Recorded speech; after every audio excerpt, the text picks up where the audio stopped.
और ये जो भोजशाला जिस पर हम आप बात कर रहे हैं, ये हिंदुओं की एक बहुत बड़ी ऐतिहासिक जीत है। बिहार जैसी जगह पर, मध्य प्रदेश जैसी जगह पर जहाँ भोजशाला पर अदालत ने निर्णय दिया है कि अब यहाँ लगातार हिंदुओं की ही पूजा होगी और केवल हिंदू धर्म ही वहाँ एस्टेब्लिश होगा। इस तरह के मंदिर, एक ये अकेला मंदिर राम मंदिर या भोजशाला वाला मसला नहीं है।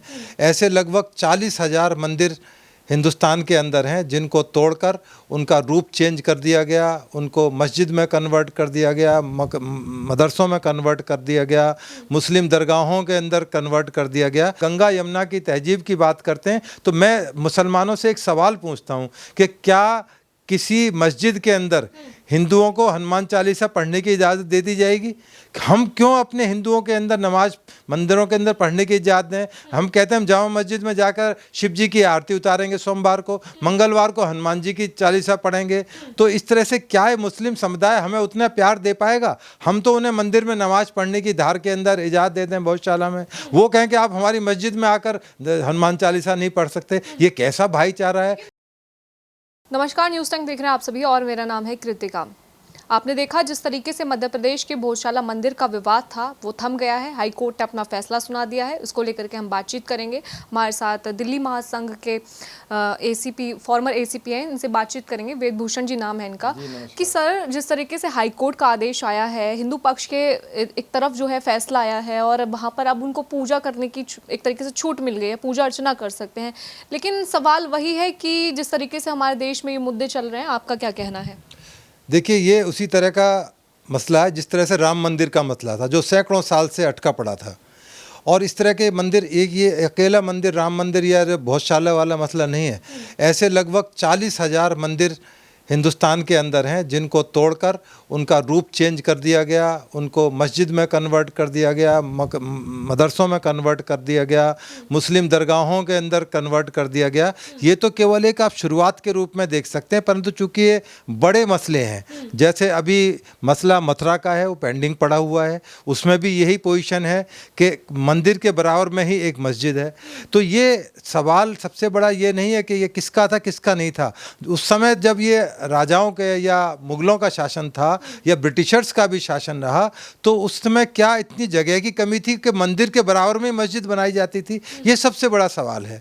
और उससे भी बड़ा सवाल ये है कि पहले ब्रिटिश ने हमारे ऊपर शासन किया, उससे पहले मुगल थे, उससे पहले हिंदू थे। लेकिन इस भोजशाला का इतिहास क्या है? कहा जा रहा है सरस्वती माता का मंदिर है, 11वीं सदी का है। आखिरकार कब किसने बनवाया और कैसे इस पर कब्जा हो गया? देखिए, राजा भोज थे जो कि बड़े शिक्षा के, म्यूज़िक के, कला के बड़े प्रेमी थे। तो उन्होंने इसको एक यूनिवर्सिटी के तौर पर, सरस्वती देवी की पूजा के आराधना के रूप में इसको एक यूनिवर्सिटी के रूप में एस्टेब्लिश किया और बहुत बड़े एरिया के अंदर एस्टेब्लिश किया कि लोग जिस तरह से नालंदा, तक्षशिला पढ़ने के लिए जाते हैं जो कि हिंदुओं के धार्मिक बड़े बड़े इंस्टीट्यूट्स कहलाते हैं, उसी तरह ये भी भोजशाला जो थी ये भी एक इंस्टीट्यूट की तरह थी, यूनिवर्सिटी थी। तो उसको राजा भोज ने डेवलप किया, पूरे हिंदुस्तान से नहीं विदेशों से भी उस समय बच्चे पढ़ने के लिए यहाँ पर आते थे। परंतु जैसे ही खिलजी, मोहम्मद शाह खिलजी आए, उन्होंने इसका रूप बदल दिया।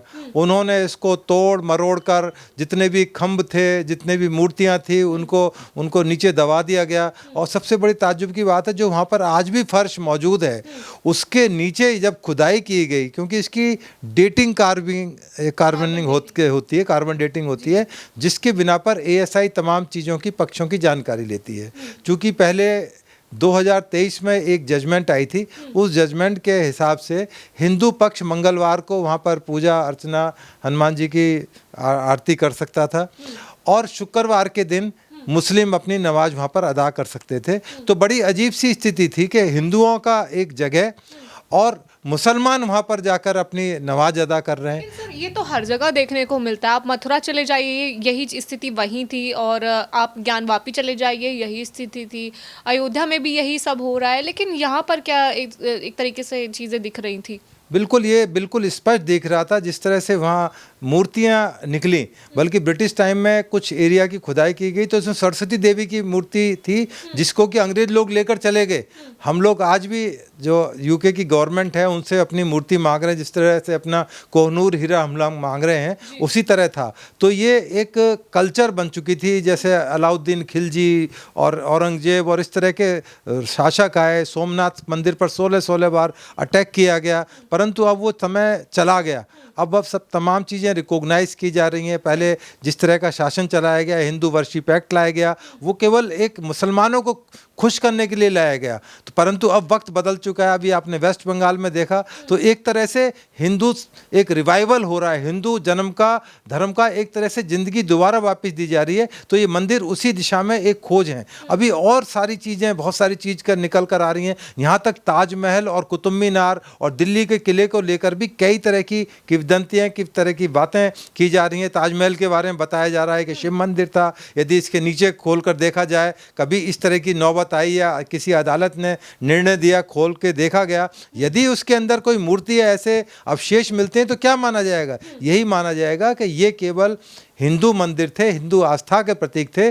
केवल जो मुस्लिम रूलर थे उन्होंने उसको कन्वर्ट करके वहाँ पर नमाज करने के लिए वहाँ पर मस्जिद बना दी गई, तमाम तरह की चीज़ें कर दी गई। ये उनकी एक क्रूरता की पराकाष्ठा थी। परंतु अब एक तरह से हिंदू रिवाइवल है, हिंदू की जीत है। और ये जो भोजशाला जिस पर हम बात कर रहे हैं, ये हिंदुओं की एक बहुत बड़ी ऐतिहासिक जीत है। क्योंकि जिस तरह से बंगाल के अंदर हिंदुओं का पुनर्जन्म हुआ है, जिस तरह से वहाँ पर तुष्टीकरण के लिए बांग्लादेश, रोहिंग्या, तमाम मुस्लिम को खुश करने के लिए ममता सरकार ने पूरी ताकत झोंक रखी थी, पूरा सिस्टम मुस्लिम को खुश करने में लगा गया। परंतु आपने देखा कि अब हिंदू जागृति का समय है, ये वक्त बदला है। अभी और ऐसे धार जैसी जगह पर, मध्य प्रदेश जैसी जगह पर जहाँ भोजशाला पर अदालत ने निर्णय दिया है कि अब यहाँ लगातार हिंदुओं की ही पूजा होगी और केवल हिंदू धर्म ही वहाँ एस्टेब्लिश होगा। तो आने वाला समय और जो चीज़ों के दरवाजे खोलता है। अभी आप मथुरा में देखेंगे और तमाम जगहों पर देखेंगे, क्योंकि लगभग 40,000 जगह कम से कम,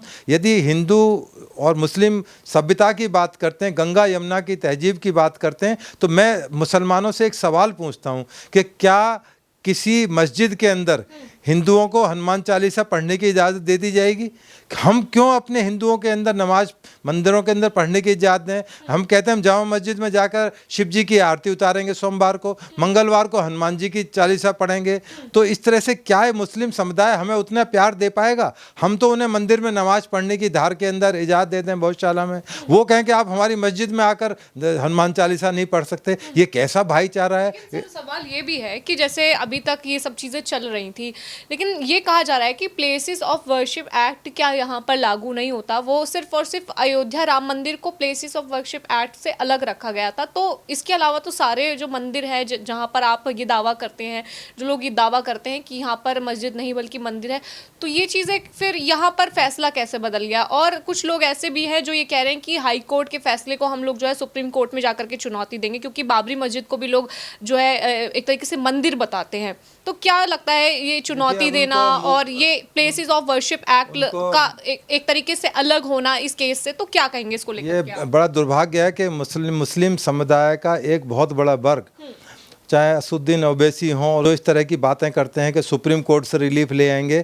कोई रिलीफ मिलने वाला नहीं। राम मंदिर पे भी उन्होंने बहुत पूरे देश के अंदर अशांति पैदा करी, इस पर भी कोशिश कर रहे हैं, पर उनकी कोशिश अब कामयाब नहीं हो पाएंगी। क्योंकि जिस वर्शिप एक्ट की बात कर रहे हो वो कांग्रेस ने केवल और केवल एक मुस्लिम समुदाय को खुश करने के लिए किया था, परंतु खुशी का अब उनका कोई अंत आ चुका है। अब हिंदू भी अवेकनिंग है, जो जुडिशरी है वो तमाम फैक्ट्स को देखकर, तमाम एविडेंसेस को देखकर फैसले करती है। अब जो इस मामले के अंदर जो फैसला आया है उसके अंदर आर्कियोलॉजिकल सर्वे ऑफ इंडिया ने बहुत विस्तृत रिपोर्ट दी है। 98 डेज तक उन्होंने तमाम सर्वे किया। उससे पहले 2023 का जो जजमेंट थी उसके हिसाब से हिंदू भी इंतजार करते रहे। अब वो फैसला आ गया है, निर्णय आज का है। जो मध्य प्रदेश की जो इंदौर बेंच है उसने बिल्कुल स्पष्ट शब्दों में जजमेंट के अंदर कहा है कि ये एस्टेब्लिश हो गया है कि ये केवल एक हिंदू आस्था का प्रतीक था, हिंदू जगह थी। यहाँ पर एक सरस्वती की पूजा की जाती जाती थी। सरस्वती का एक यूनिवर्सिटी का एक यहाँ पर रूप था, बहुत बड़ी यूनिवर्सिटी के रूप में थी, और उन्होंने मान्यता दे दी है।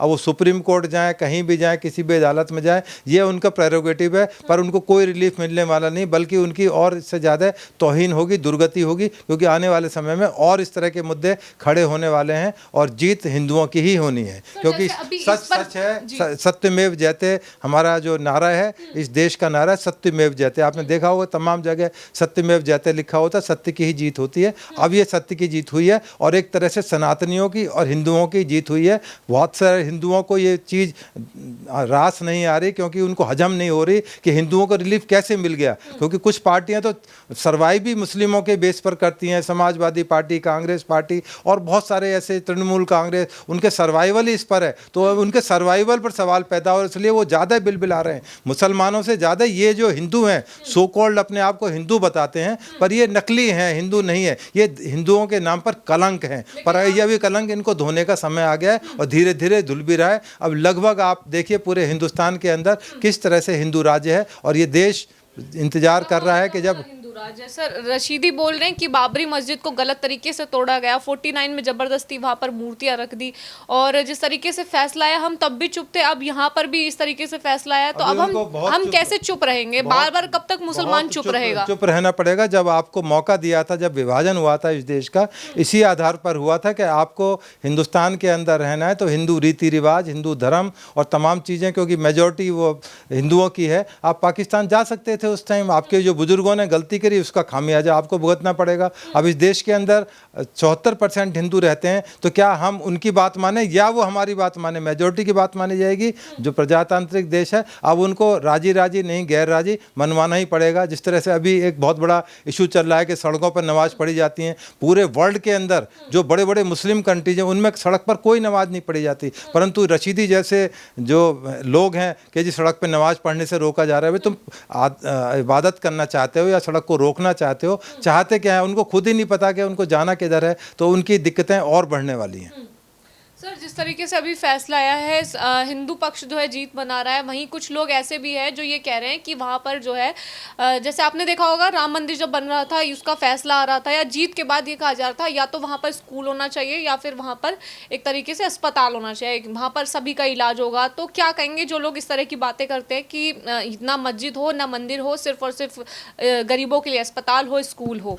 देखिए, वो जो कहा करते थे, जिनका ये डायलॉग था केजरीवाल जी का, वो खुद ही चले गए, क्योंकि उनकी नानी कहा करती थी कि वहाँ मंदिर पर झगड़ा वगड़ा मत करो, वहाँ अस्पताल बना लो। तो उनका समय अब चला गया, अब धीरे धीरे पंजाब से भी चले जाएंगे। तो इस तरह की जो वाहियात बातें करते हैं, केवल मुसलमानों को खुश करने के लिए करते हैं। दुर्भाग्य ये है, आप मेरिट पर बात कीजिए, आप हिंदू हैं, हिंदू धर्म में आपकी आस्था नहीं है, आप नास्तिक हैं, आप जाके दूसरे कंट्रीज में जाकर शरण ले सकते हैं। तो यदि इस देश के अंदर हिंदुओं का भी बात नहीं सुनी जाएगी, हिंदू आस्थाओं का ध्यान नहीं रखा जाएगा, तो वही हशर होगा जो केजरीवाल का और ममता बनर्जी का हुआ है। आने वाला समय इस तरह के लोगों के लिए बहुत खतरनाक होगा। इस जमीन पर उनको जीना रहना मुश्किल हो जाएगा। सर मौलाना साजिद रशीदी बोल रहे हैं कि मुसलमानों को भावुक होने की ज़रूरत नहीं है, उनका भी वक्त आएगा, सुप्रीम कोर्ट को चुनौती देंगे। क्या लगता है सुप्रीम कोर्ट का क्या फैसला रहेगा? देखिए, सुप्रीम कोर्ट का बिल्कुल राम मंदिर में बहुत विस्तृत और डिटेल्ड वर्जन है, उनका डिसीजन है, और सेम हालात राम मंदिर के थे और सेम हालात भोजशाला के थे।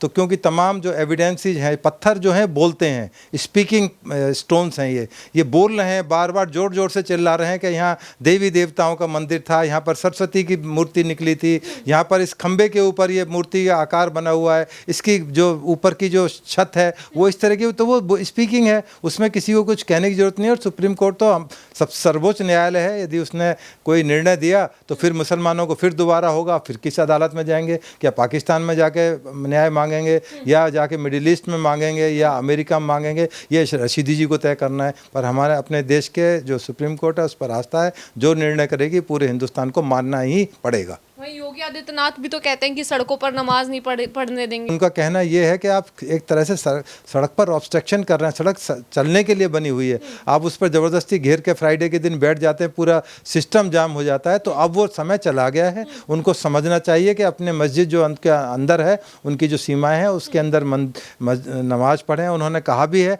कि आप शिफ्ट में नमाज़ पढ़ लीजिए, ज़रूरी है कि 1 लाख आदमी एट ए टाइम नमाज़ पढ़े, आप अलग टाइम पर जाके दूसरी जगह मस्जिदों में जाके नमाज़ पढ़ें। तो वो आप आपकी जिम्मेदारी है, ना कि सरकार की जिम्मेदारी है कि आपको सड़क पर व्यवस्था करे, गलियों के अंदर जहाँ पब्लिक के चलने के लिए वहाँ व्यवस्था करे। पूरे हिंदुस्तान में छोड़ो, पूरे वर्ल्ड में ऐसा नहीं होता जैसे हिंदुस्तान में करने की अब तक कोशिश की जाती रही थी। यही उनको दर्द है। जाकर देखें जहाँ मुस्लिम धर्म पैदा हुआ था वहाँ इस तरह का सीन क्यों नहीं मिलता, क्योंकि वो लोग पढ़े लिखे समझदार हैं। सर, अभी जैसे ये फैसला आया आधार का, तो कई हिंदुओं के मन में ये सवाल है कि मथुरा और काशी का क्या फैसला आएगा, क्योंकि काशी में तो लगभग हो ही चुका है, मथुरा भी बाकी है। क्या लगता है मथुरा में भी इस तरीके से कुछ सर्वे तो होगा? मथुरा में यदि कोई आम आदमी को ले जाया जाए जिसका धार्मिक चीज़ों से कोई लेना देना ना हो, यदि उसको जाकर देख लेंगे मंदिर की और मस्जिद की पोजीशन, तो खुद ही कह देंगे कि तो बाद में मस्जिद बनाई गई है, यहाँ पर कोई ना कोई धार्मिक स्थान था। और फिर दोबारा मैं कहना चाहता हूँ कि मुगलों से पहले केवल और केवल हिंदू शासन था। कोई मुस्लिम कह दे कि हाँ